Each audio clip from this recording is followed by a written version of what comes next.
본 방송에서 제공되는 모든 정보는 투자 판단의 참고 자료이며 투자의 최종 책임은 본 방송을 이용하는 본인에게 있습니다.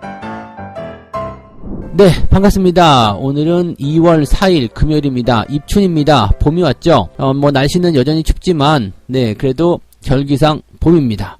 시장은 여전히 춥지만 그래도 뭔가 반등에 나서는 그런 희망적인 모습들이 좀 있었다 생각은 좀 했었는데, 자, 페이스북이 다시 한번 시장을 때리고 나서고 있습니다. 페이스북 상황들 자세히 좀 오늘 알아볼 건데요. 자, 미국 증시 어떻게 변화가 있었는지 한번 먼저 알아보도록 합니다. 다우지수는 마이너스 1.45% 하락 마감을 했고요. 나스닥은 마이너스 3.7% 떨어지는 모습이 나타났습니다.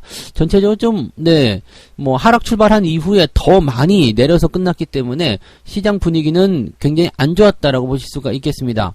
다만 이제 다우지수와 나스닥이나 그동안 4일 연속 상승세를 보였었고, 또 상승에 대한 포인트가 애플, 그 다음에 구글, 거기다가 마이크로소프트, 이런 기업들의 실적 호조, 이런 것들이 나타나면서 주가를 끌어올렸던 만큼, 이번에 페이스북의 실적 하락이, 아무래도 이제 주가를 끌어내리는 중요한 요소였을 것이다. 올릴 때도 실적, 내릴 때도 실적. 그렇다면 시장은 실적 장세에 들어갔다. 이렇게 보시면 될 것 같죠? 자, 페이스북이 그냥 적당히 내렸으면은 별 문제는 없었을 것 같은데, 아주 큰 폭으로 내리게 되면서 나스닥에 이런 하락을 더 많이 촉발했다고 보시면 되겠습니다. 어쨌건 시장 분위기가 너무 안 좋게 마무리됐기 때문에 걱정거리가 좀 되실 것 같은데, 자, 페이스북 상황들 어떻게 진행이 됐는지 한번 알아보도록 하겠습니다. CNBC 방송 그리고 월스트리트 저널 등에 따르면 자, 페이스북이 메타죠. 이 메타의 주가가 26.03% 떨어졌다라고 되어 있습니다. 야, 26%요. 우리나라로 친다라면은 시총 10위권 안에 있는 기업 중에 하나가 26% 떨어졌다 생각하시면 되겠습니다. 그러니까 예를 들어서 LG화학이라든지 또는 현대차 또는 하이닉스, 삼성전자는 아니고요. 하이닉스, LG에너지솔루션 이런 기업들이 마이너스 26% 떨어졌다. 자, 그러면 얼마나 엄청난 쇼크가 오겠습니까? 그죠? 그래서 그런 부분들이 이제 지수에 영향을 많이 줬을 것 같고, 또 이런 내용들이 이제 투자자에게 굉장한 쇼크를 줬을 것이다라고 보시면 되겠습니다. 아무래도 이제 실적이 중요시되는 그런 어닝 시즌이고 또 실적 장세로 들어온 시점이기 때문에 그동안 실적으로 올라온 종목군들에 대한 그런 기대감이 높아졌던 만큼 실적이 나쁜 기업들에 대한 실망감도 굉장히 컸으리라 생각해 보시면 되겠습니다. 자, 근데 문제는 다음 분기의 수익 성장률도 예상보다 저조할 것으로 전망되었다. 이렇게 되어 있습니다. 지금 26%가 떨어지고 나니까 메타의 시가총액이 2,300억 달러요. 277조 원이 감소했습니다. 277조 원이면은 LG에너지솔루션이 2개가 날아가 버린 거죠. 그래서 그거보다 더 날아갔네요. 그래서 거기에다가 받고 LG화학까지 해서 LG를 꼭 타겟을 한 건 아닙니다. 그냥 더하기 하다 보니까 그렇게 된 거예요. 그래서 LG에너지솔루션 2개에다가 LG화학 얹어가지고 다 그냥 뭉개버렸다. 이렇게 보시면 되는 정도 규모입니다. 그러니까 어마어마한 규모라는 건 우리가 알고 있겠죠? 자, 요런 정도가 된 거고요. 전체 시가총액에 의해서 6,640억 달러 정도 되었다라고 되어 있습니다. 2,300억 달러가 감소해서, 와, 이것도 어마어마한 부분이네요. 그래서 30% 정도가 날아가 버렸기 때문에 지금 이 메타 같은 경우는 상당한 어떤 주가 충격을 통해서 투자자들이 굉장히 좀 힘들어할 것 같다 생각이 좀 되고, 또 기술주 쪽에서 이 메타를 포함시킨 그런 펀드라든지 그런 쪽이 굉장히 많기 때문에 기술주 전체적으로 악재가 좀 됐을 것이다 생각됩니다. 지금 이 메타가 소셜 그런 인터넷 플랫폼 이런 쪽 기업이잖아요. 그러다 보니까 관련 기업들 트위터라든지 이런 기업들도 다 같이 떨어지는 모습이 좀 나타났습니다. 물론 메타가 워낙 많이 떨어졌기 때문에 다른 기업들의 하락은 그다지 깊지 않다 이렇게 볼 수도 있겠습니다만, 아무튼 전체적으로 동반 하락을 시키는 그런 역적 같은 그런 상황이 좀 되었다라고 보시면 되겠죠. 지금 수익 같은 경우는 그다지 크게 나쁘지 않습니다. 지금 4분기 수익을 일단 발표했습니다. 지금 새로운 이름과 새로운 구조로 지금 새로운 4분기 수익을 발표를 했는데, 이 수익은 시장이 예상했었던 게 이제 301억 달러였어요. 301억 달러였는데 여기에 미치지 못하고 270억에서 290억 달러 수준으로 떨어졌다라고 되어 있습니다. 이거는 사실 크게 문제는 되지 않아요. 실적은 조금 감소할 수도 있는 거기 때문에 301억 달러였는데 290억 달러 나왔다. 그래서 한 11억, 한 12억 $100 정도 때문에 주가가 26% 떨어진다. 사실 이거는 말이 안 되거든요. 뭐 마이너스 한 5, 6% 정도 떨어지면 되는 거지. 근데 지금 아무래도 뭐 다 실적이 괜찮은데 너만 왜 이러냐 이런 어떤 타겟팅된 부분도 좀 있었을 테고, 그 다음에 시장 분위기상 그런 변동성들이 좀 나타났을 것이라 생각하시면 되겠죠. 근데 중요한 건 이제 다음 분기도 실적이 안 좋을 거다라고 하니까 이제 사람들이 굉장히 좀 싫어했었던 모습이 좀 있었던 것 같아요. 지금은 이제 광고에 대한 어떤 측정이 기존보다 어려워졌다. 그래서 실적 악화가 좀 나온다. 이런 얘기인데, 애플이 이제 개인정보 보호를 강화시켰다라는 부분이 좀 있었어요. 그래서 메타에서 운영하는 페이스북이나 인스타그램 내 타겟팅 광고 측정이 조금 어려워졌다라는 부분이 좀 된 거죠. 그러니까 전체적으로 이제 그 개인정보 보호에 대한 부분들이 있다면은 이제 광고를 집어넣기가 조금 까다로워진다라는 것이 좀 있잖아요. 그래서 뭐 기존보다는 좀 더 수월하지 않는 것이 당연하겠죠. 그래서 실적이 조금 부담스러워질 수 있다라는 거 생각해 볼 수 있는 내용이 좀 된 거고요. 또 최근에 이제 인플레이션 공급망 붕괴 뭐 이런 문제들이 좀 있다 보니까 아무래도 기업들이 광고를 하기도 조금 지출적인 부담이 좀 있다라는 것이 좀 나오는 거죠. 그러니까 광고 예산이 좀 줄어든다. 그 자체는 이런 인터넷 그 플랫폼 기업들의 입장에서는 굉장히 좀 안 좋은 소식이 될 수밖에 없는 거겠죠. 그래서 광고 시장이 좀 줄어들 수 있다라는 부담감이 페이스북의 어떤 부담감을 키웠다라고 보시면 될 것 같습니다. 실적이 계속 떨어질 수 있다라는 부분들, 이런 것들에 대한 것은 이제 어느 정도 시장에 반영이 됐기 때문에 또 26% 떨어졌다라면은 대체적으로 기술적 반등이든 아니면은 뭐 저가 매수든 들어오게 됩니다. 다만 여기에서 나타난 쇼크가 다음날 추가적으로 더 연결될 수도 있기 때문에요. 이런 부분들은 어느 정도 감안은 해야 되겠죠. 즉 크게 한번 떨어지고 나면 반등에 대한 가능성은 굉장히 높지만 다음날 약하게라도 추가 하락이 한 번 더 나타날 가능성이 있다라는 거. 그래서 보통 추가 하락이 큰 하락이 나타나고 나면 바로 달려드는 것이 아니라 한 차례 정도, 하루 이틀 정도 더 지켜보고 진행하는 것이 유리하다, 이렇게 보실 수가 있겠죠. 혹시라도 뭐 메타 쪽에 투자하시는 분들 같은 경우는 추가 하락에 대한 부분들도 어느 정도는 대비를 하고 있어야 된다, 이렇게 말씀을 좀 드려야 될 것 같습니다.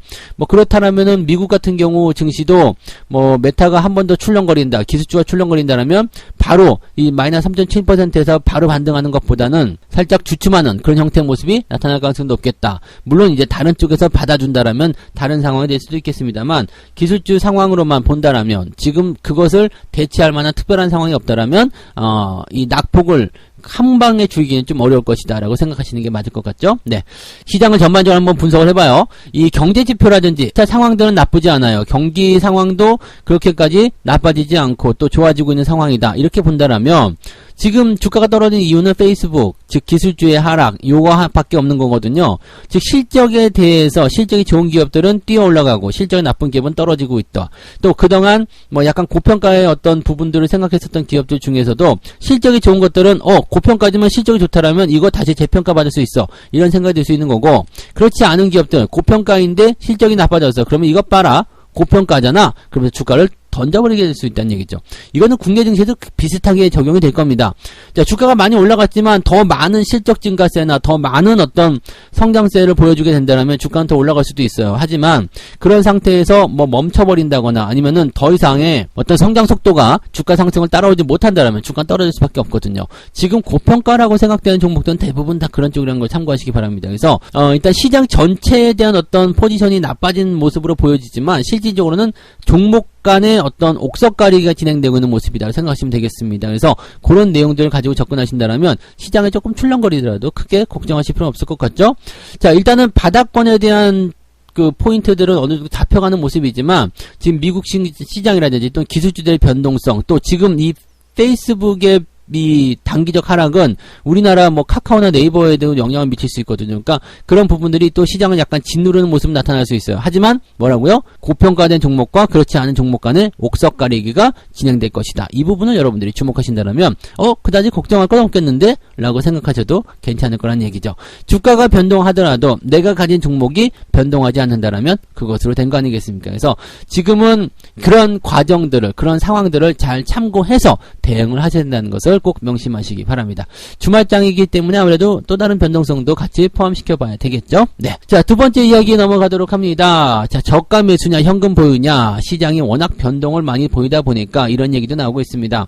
증시가 일단 반등을 하는 모습을 살짝 보여주니까 바로 그냥 투자 의견들이 쏟아져 나오고 있는데, 아직은 서둘러야 될 입장은 아니에요. 그래서 뭐 반등 뭐 찔끔 하나 해줬다고 해가지고 그동안 내려간 게 얼마인데 거기서 반등 찔끔 나오는 거 가지고서 뭐 이제 뭐 사들여야 된다, 뭐 팔아야 된다 이런 얘기를 할 필요가 없죠. 지금은 뭐예요? 지켜봐야 되는 입장입니다. 이게 제대로 된 추세를 만들어 갈 것인지, 저점을 잘 확인할 것인지 봐야 돼요. 그러니까 주가가 치고 올라가더라도 그것을 따라가면서 매수할 것인지 아닌지, 거기에 대한 부분들을 생각해야 된다는 얘기죠. 자, 지금 밀리면 살 것이냐, 현금을 늘릴 것이냐, 뭐 이런 얘기를 하고 있는 건데, 지금 개인 투자자들이 가장 많이 하고 있는 고민 중에 하나예요. 주식 다 밀어버려요? 일괄 매도 쳐버려요? 현금 매도, 현금 보유해요? 아니면 더 사요? 뭐 이런 이야기 하고 있는데, 현재 시점에서는요, 뭐 증권사도 뭐 별다를 거 없습니다. 여러분과 똑같아요. 증시 펀더멘털 대비해서 과매도가 된 것은 맞아. 그렇지만 추가적으로 더 떨어질 수도 있기 때문에 여기서 저점 매수에 대한 의견, 이 부분 좀 어렵지 않느냐, 이런 얘기. 지금 자산을 배분해야 되기 때문에 현금 비중을 더 확대하라, 뭐 이런 얘기도 나오고 있고요. 아직은 변동성에 노출되어 있기 때문에 좀 더 신중하게 대응해라, 뭐 그런 식의 내용이겠죠. 그러니까 그런 상황들인데, 이걸 보고 있으면은 안 그래도 나도 헷갈리는데, 이 시장에 대한 포지션을 어떻게 잡아야 되는지 이쪽 애들도 헷갈린다는 얘기야. 이게 지금 더 매수를 해야 되는지, 아니면 지금 팔고 현금을 보여야 되는지, 나도 모르겠는데 니들도 모르겠다, 전문가인데 니들도 모르겠다 이러면은 이게 답이 안 나오잖아요. 그래서 제가 시원하게 정리를 해드릴게요. 지금 전문가들의 이야기를 한번 살펴보면 3월 FOMC까지는 긴축 경계심에 따른 변동성이 불가피하다, 이렇게 보고 있습니다. 이것은 뭐 여러분도 다 알고 있는 내용이고요. 또 그 다음에 뭐 우크라이나 어쩌고저쩌고 뭐 지정학적 긴장감부터 시작해서 뭐 코로나 관련한 그런 얘기들, 또 지금 중국에서는 이제 그 3월 양회가 있고요. 그 다음에 뭐 2월달에 동계 올림픽 뭐 그런 거 있는데, 그 이후에 나타나는 경기 부양책 이런 것도 한번 봐야 된다, 뭐 등등등 여러 가지 해외 변수도 가지고 나오는데 다 필요 없는 거고요. 그냥 그렇다, 그런 게 있다 정도만 좀 알고 계시면 되겠습니다. 근데 여기서 이제 한 가지 재밌는 게 나와요. 바이 더 딥.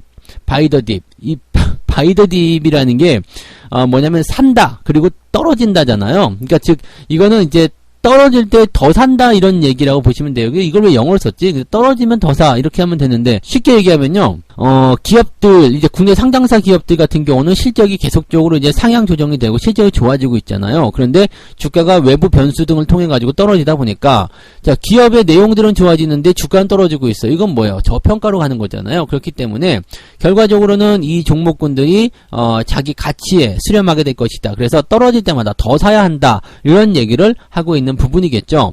다만 중장기적으로는 뭐 어떤 불확실성들이 계속적으로 나오고 있기 때문에 현재 시점에서는 이런 그 저가 매수에 대한 부분들을 그냥 왕창 사고 기다리는 것이 아니라, 저 바로 바이 더 딥, 이 바이 더 딥이라는 기술이 바로 이거예요. 떨어질 때마다 조금씩 사서 계속 모아가는 것.